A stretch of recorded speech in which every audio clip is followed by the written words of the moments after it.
Hi, thanks for clicking on our faces. Join us as we discuss the last two episodes of My Adventures with Superman.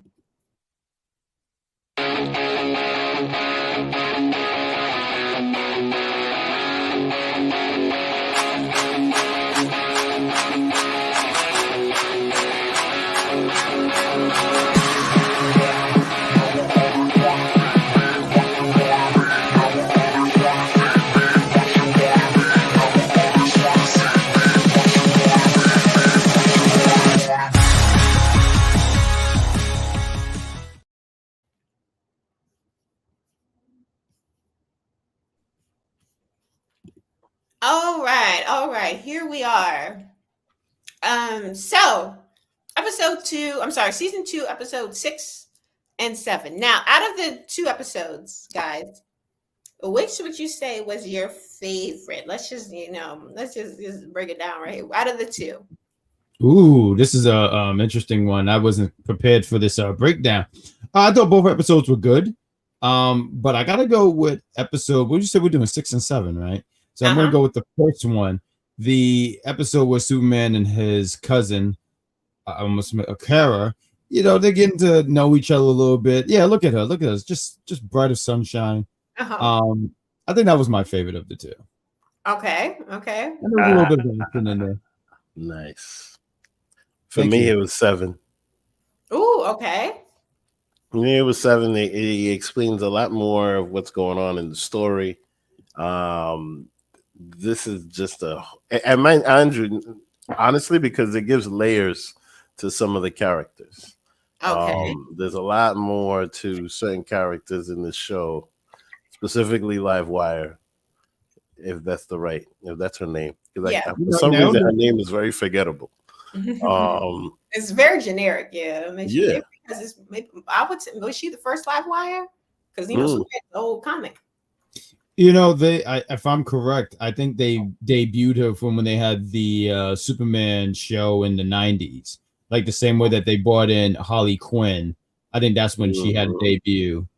Nice. It's funny because that Harley Quinn and that Livewire looked exactly the same. Like, really, had like the same art styles. I can see if you're talking about Harley Quinn from that show that they have on HBO Max. I see it actually. Yeah, I could see that.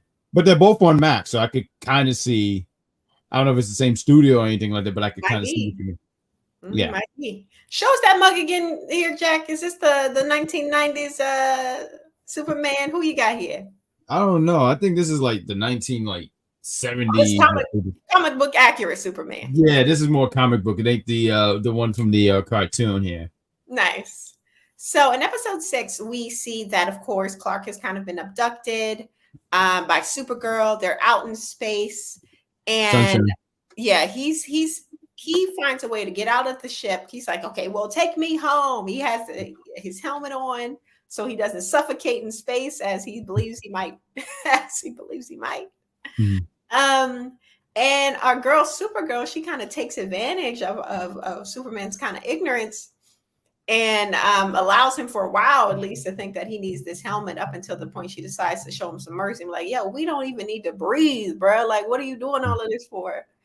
And that's when we see that she is kind of like a colonizer. She goes to planets and kind of like takes over them on behalf of this other lord. Did she call him her father or father? Yeah. And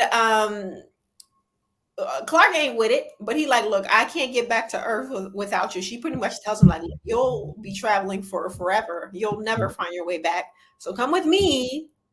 And, then we'll see about, letting you go after that, right? So he begrudgingly agrees. They go to this other planet, which she was making it seem like it was like this well-inhabited, like, look what we do when we take over planets. We're the good guys type of situation. And the planet was a mess. It was completely destroyed. What do you think about it when it was revealed? I thought the manipulation of that, and mind you, I hope this technology comes out, that projector that shows your thoughts. Hmm. You know what I mean? Like that whole thing you put on your head and then it shows Yeah. what you're thinking. Man, listen, that will replace a lie detector test. But Oh yeah. because that whole thing was just interesting, but then it goes to show you how much she's been BS'd. Because when it comes to her, you see later on she finds out her true colors, but um that whole thing was just real interesting because we got to see Clark as a little boy, right, and mind you, and right after we got to see Clark as a little boy, she's all like, look, they held you back. They made you soft. They held you, you got to show your real strength and blah, blah, blah. You got to be a warrior like me. And so that part I thought was real compelling, to tell you the truth, even though they kind of rushed through it. Jack? You were saying some things there. You're talking about the part of, she's a warrior and stuff like that. I mean, I almost feel like it's not even fair because when he came to Earth, it was no way that his parents could tell him like, yeah, you have super strength, and there was no way they could have ever guided him. The stuff about what I think about the scene, it was cool. It was cool because you get to see that Superman. This is something I think we said in prior episodes that you could tell this is like a year one, 2 weeks into being Superman. He don't even know these things. It was actually interesting when you pointed out him going into space. He didn't realize he could breathe in outer space, and that's like such a Superman trope where he knows, like, I mean, he just flies out of space for fun. Yeah, like I do that, I would die. Yeah, so we got to see a little bit more of his power set, and also I thought it was interesting that in this episode we kind of discover that, or at least he shares that whenever someone he loves or is in danger, his powers increase, right? He gets more powerful, which is something that Supergirl herself cannot do. So we already get to see like the differential power set between someone who's kind of, I guess, raised on Krypton up until her teenage years, and versus Clark, who was primarily raised on Earth. Yep. But when we get to this other planet that's completely desecrated, Supergirl's like, what's going on? She doesn't remember this ever happening, which is interesting. They ended up going to her father's area, right? Yep. And that's when it's kind of uncovered that her father isn't Clark's uncle. It's Brainiac. Yeah, this is honestly a different looking Brainiac at that. What do y'all think about this Brainiac? It's certainly with the times. Okay. Because all right, the way that Brainiac described itself was first being an artificial intelligence for like simple things, and then over time growing and growing and growing. It literally just it's like an invention of everybody's fear with AI right now. So the way it described itself, I thought was just hilarious. Because it's basically just saying I'm just an AI that's taken over, right? And then and the other reason I find it compelling is because this AI knows Superman's blue power. Like he knows all about Superman's blue power and what that power is and he knows what he's trying to do something with it. And we're still trying to figure out where this blue power comes from. All we know is that when he loves somebody, all of a sudden he becomes Super Saiyan Superman. Yeah. So it's probably an emotional power. Yeah. It's linked. Yeah, it's definitely linked to his emotions somehow. And I wonder how is it that he has it, but Supergirl doesn't. I mean, maybe she does. Let Jimmy get in trouble. Ooh, oh, there maybe. You go. All right. Well, there you go. I also like that part. I mean, I just want to throw that out there. I'm glad that you mentioned Jimmy. And she mentioned Jimmy in some kind of passing. I forgot how she did it. But he was like, Jimmy? You mean Jimmy? Earth Jimmy? Jimmy? You went on a date with Jimmy? And she's like, none of your business. I thought that was actually hilarious. And that showed the first time. I think that's one of the first times that she actually showed that she cared about. Because I assume that she'd been traveling space by herself for so many eons that she don't know what feelings are like Superman, because, he although Kryptonian, I would say he classify himself as a human.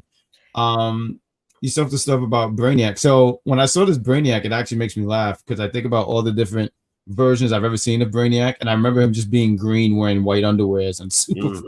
So when I saw this dude, I'm glad that you mentioned AI because now when you said, I'm like, oh, dude, remind me of Ultron.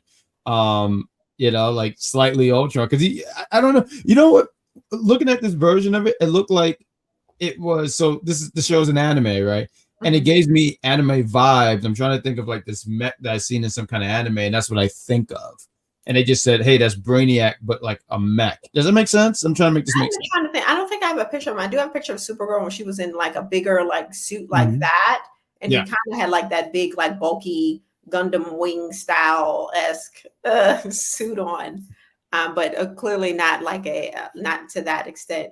But yeah, I haven't seen Brainiac look like this before in other iterations, so it's definitely a change. And we also see that Supergirl has no recollection of the things that she does on behalf of Brainiac. Like he wipes her memory to some extent. Yeah, that part is crazy. It's very Men in Black. Yeah, thing. So she does all of these horrible things under his control in a way and doesn't remember them. And there is a scene where Superman, he's forced to fight against these like is it like Brainiac. AI like like Brainiac clones, right? Yeah, like clones, but they are I guess animations of other beings that they've conquered before. Yeah. And one of them looked like a Green Lantern. Did you see one of them had that was interesting. So it's like other beings Green that Lantern thing they've conquered, but they still retain emotion. Like they still feel that they are under the control of Brainiac, even though they're not alive anymore. I was wondering how that works. What did you guys think about that? It was basically something about keeping their rage for training. Like and keeping them mad and all of that for training of these people. So it looks like these were Kara's training toys. Okay. For lack of a better phrase. So that I think that they're certainly gonna probably dive into that a little bit more, because the other stuff that happens is just that she starts to open the book. Yeah, peel back the layers to figure out what's going on. Thank you. Yeah, she starts to peel back the layers and then starts to find out, because she's been flashy thing all this time. But I really don't understand how it is that she does that. Like that part I didn't really get, because I don't know who it is that she goes to for that. So yeah, when she's conquering, she uncovers a couple things while trying to figure out putting the pieces together. And she finds out that she's actually the one responsible for ending worlds, pretty much. And she has no recollection of it. And I'm wondering, why is it that Brainiac is putting this specific I need Superman type of vibe? Because why can't he just wipe his memory like he wiping Kara's memory? Like, what is it that he needs specifically? Like, why is he holding back? Okay, yeah. Yeah, I think it was easier to do Supergirl than Superman, because Superman's willpower might be a little bit different than Supergirl. Although they're both Kryptonians, I don't know. I just think there's a difference there, and I can't actually word it so much, but I just think there's a difference. So I think that's why he's almost in a lot of ways, because you would say almost like toying with Superman, right? Rather than just get straight to the point. And also to plot. So she's weak-minded as just no, like I personally think, oh, here we go. I personally think she's Claudia. I see Claudia. Nah, I think she's a prisoner. I think she's been the prisoner of this AI her whole life. Because look, she doesn't know. You notice how she didn't know? She never even tasted ice cream before. I mean, she's never been on Earth. I mean, I think that's a difference. No, but my whole thing is, it's just that the most simplest things she's never done. Like she only knows this existence, and the robot is her father. Like she doesn't know anything. If anything, a lot of stuff has been wiped from her brain. She doesn't remember Krypton. Everybody that she plays with is a hologram. You know what I mean? And Right. she knows like spot for spot what each hologram is gonna do, and she named all the holograms as like they're dolls or something. Like I Yeah, really think this kid was a prisoner and doesn't know life and the outside of the confines of her training. I Right. agree. I agree. And speaking of prisoner, Superman was imprisoned by the end of the episode Mhm. by Brainiac, and we are unsure like what is going to happen to him by the end of the episode. He's just been kind of, um encased in like this whole alien tech thing that's keeping them together. Well, and also too, right, because he had him like in this red coffin like thing, but he Uh-huh. also knew Superman's weakness. 'Cause he had like the red sun, I think, or something like that. It was something that did something to not deteriorate Superman, but to like slow him down because he's not stopping no Superman. It was something that he did. I just don't remember. It was like the red sun. I always forget like what's a weakness of it, but it was something that just slow down Superman and you know plot. Okay. I mean, honestly, from the way that this looks, it looks like Brainiac is an operating system. It doesn't look like Brainiac is a specific robot. Because you notice how all of the robots had the three things, and he was talking from each thing, like all of the when he was attacking with like 40 robots. Mm-hmm, You know what I mean? It just makes it seem like it's an operating system that's floating around. You know what I mean? Like, but I'm curious if there's like a central server from where Brainiac. You feel what I'm saying? Yeah. Like you see how like you have Office 365. It's not a CD that you got to install on your computer. You know what I mean? Like it's like he's GPT chat now. yeah. It's like he's Chat GPT and all of that. Like you know what I mean? Like Mhm. that kind of Brainiac, not a physical hard drive Brainiac. If that Mhm. makes sense. Yeah, I can see the comparisons there. But that leads us into episode 7. Now, I know it opens up with Amanda Waller making like this, public service announcement, telling, listeners that, hey, we are going to prepare for when Superman, she calls him the Superman, I believe, comes back and like he's Mhm. this huge threat. So clearly they're trying to have this whole propaganda campaign against Superman for whatever reason. What did you guys think about that? I thought it was interesting because she creates this whole force. She creates this whole police force that's supposed to like save the protect the citizens and all of that.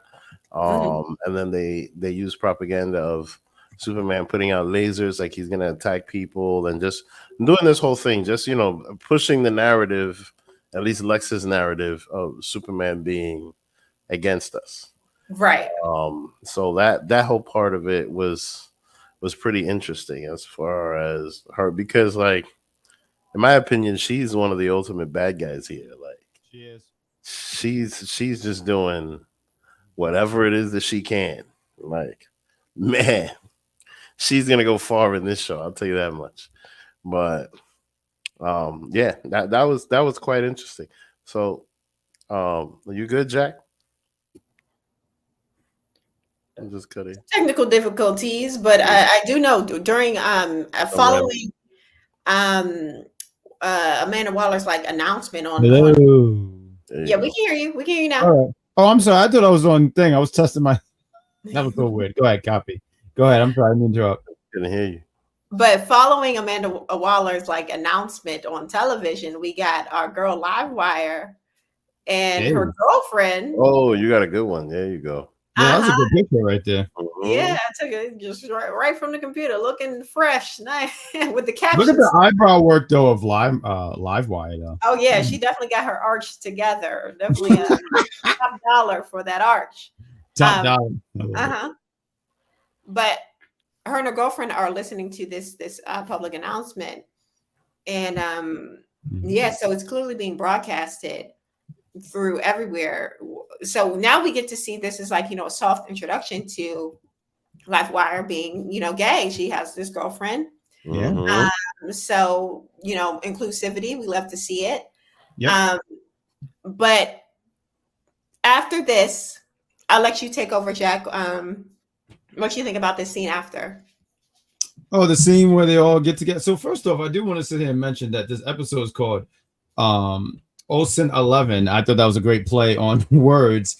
So I thought that was fantastic. So when they're running through the ideas, and Jimmy, he pays her. It looked like he lost all his money, but honestly, who can keep money anyway? So he just says off just to save Superman. I like that they all team up. I forget what the monkey and robot name is. They were on season 1 in that one episode where Jimmy wanted to do camping. Oh yeah, I was wondering when they were going to come back, and they came back this episode. Oh my god, they honestly for me stole the show. Now they can. I mean, cheap plug. I mean, we did season 1, so I kind of forgot about them. I forgot the names and all that stuff. But seeing them here, and they have their fresh French accent and. Just I don't know, they were just so good, like really so good. So them doing the planning, LimeWire, that was a terrible thing back in the day. Oh, not LimeWire, give me viruses on your computer back in but LimeWire was she's trying to take the charge. She's telling them like, hey, I know how that system works. And she has a plan, but it doesn't go accordingly. You have Jimmy take charge, and everything starts to fall apart after that. After a while, they get separated, and what we have a spot here where it looked like Livewire. I don't know why LimeWire is on the brain here. Forgive me, but Livewire. It looked like she's gonna ditch these guys. Gonna ditch Lois and Jimmy. She's looking out for number one. That's what it has to be, man. If it's between me and you, it's going to be me every time. That's what LimeWire is about. That's yeah. And it looks like she's gonna leave him. And in the spot too, you sit here and go like, damn, they kept mentioning throughout the show, we don't have Superman here. And a lot of times when Lois and Jimmy is in danger, guess who saved the day? Superman. Guess who don't have superpowers? Lois and Jimmy. Yeah. Jimmy has the camera, but that shit ain't gonna do nothing. Except take pictures. Well, he has the same superpower as Batman and Iron Man. They got power of money. Yeah, well, wait a second now. Not only that, he's got the gift of gab. Yeah. Oh, yeah. He's got the gift of gab because mind you, look, he said to LimeWire, there's always another way, right? LimeWire was their whole plans had gotten screwed up, and LimeWire was about to hurt the security guard. Jimmy came out and bullshitted his way. And save that guy's life and send him with time off to go see his nana. Nice. He gets that was good. Yeah, that's true. I'm glad that was ill. Like Jimmy was just clutch, like right at last minute, saved everybody's life, and then got through and just pretending to be a security guard. That high key the MVP of the episode sound like. Yeah, I at least 2 episodes. The monkey and the robot. You think it's the monkey and the robot? Okay. Yeah, they have they have French accents. You can't beat that. Okay.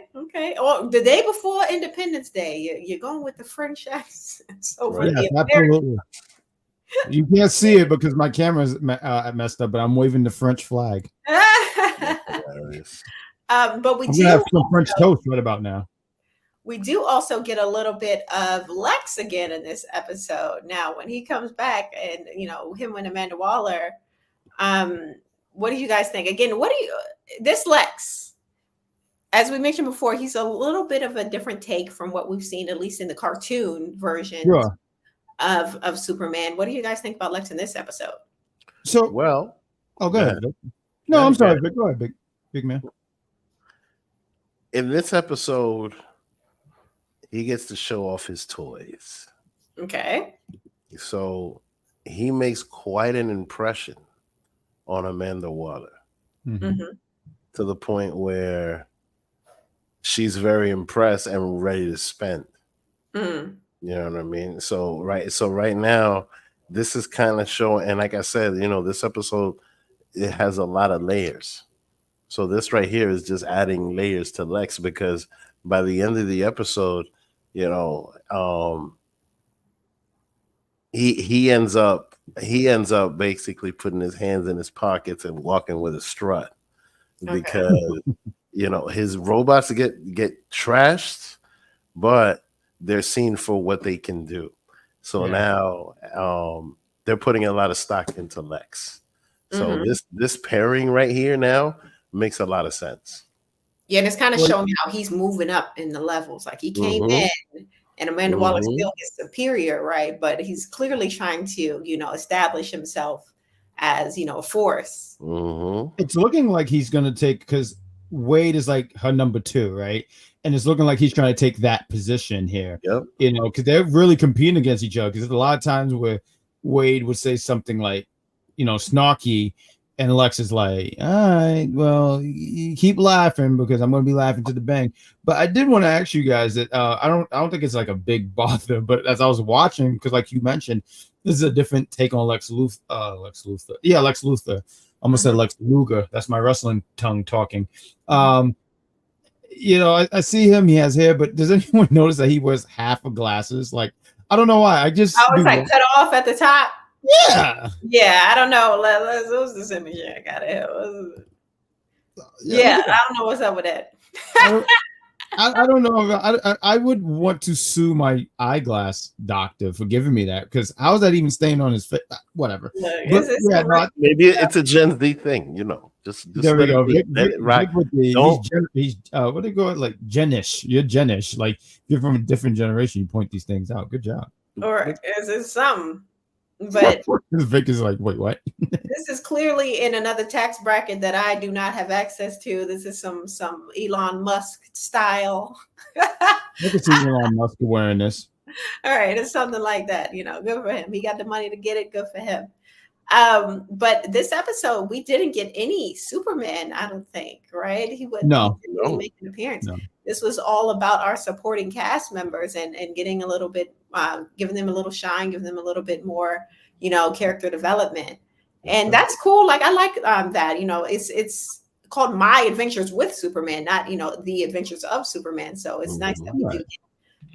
When a show gets to use their other cast members, it's always good to, because I think you could, even though the show is about Superman, I think you can overload Superman, if that makes sense. Like you could be doing too much. So I thought this was pretty cool, and this was actually a pretty fun episode. I mean, even I did want to talk about the spot with Lois, and she's like breaking down, sitting there saying, I don't know why I broke up with him. I was just scared that he was going to break up with me because, the prior episode, she just thought that Superman would go for someone that's not her. Miss Thick. Miss Dickums. So silver thickness. Silver. That's and this goes to Livewire. She hears this and she goes, because she did talk about really leaving them and just committing some kind of crime. I mean, there was a plan, but still she was going to just do things, kind of go rogue. But she heard it and she said it was something really beautiful. She said, cowards don't fall in love. It was something really beautiful and it really caught attention, and she helped her. Now, my only thing is, Lois says all this. So doesn't Livewire put together like, hey, Superman's clock? Like it was something where it made me, maybe I'm overthinking it here, but she's like, yeah, go save Superman. Okay, but what happens when she sees Lois and Clark Kent together? Like, what she think? As long as he in the suit, he should be all right. Something about him in the suit, people just go blind, right? They don't put two and two together. That's what I'm thinking is going to happen. And it's funny that you say that. I want to hold you with that, but I looked that up too because I always thought that was interesting. Like, how can you not tell by the glasses? And I do want to say a friend of mine actually took off his glasses one time, Mark, and he said the security guard didn't know who they are, but I think they're idiots. But they said something over the lines of like, so what we see on the TV is different from what the character sees. So they see him hunched over and fidgety and all this stuff. So it gives that where he's nervous and he's not confident. Meanwhile, Superman, he'll puff his chest up tall and yeah. So it's all about the appearance, and I could actually understand that because for the longest time, I agree. I said these guys, everyone in Metropolis, are idiots. Yeah, it's nice of them to retcon that because clearly, if you look at the pictures, they look exactly the same. See, would be in Metropolis saying, "Come on, guys." Right. So they tried to clean it up after the fact. Okay, good for them. Sure. Right? Yeah. But yeah, he wasn't in this episode, and we did get that moment with Lois, kind of coming clean about her insecurities. Yeah, and I appreciate them for adding that, because that's. And if I could also throw out here real quick too, there's a spot where Jimmy and Lois argue about Kara, and Jimmy is like, "No, Kara is a really decent person," and he said a lot of things, and she said, "Oh, so you went on a date with her?"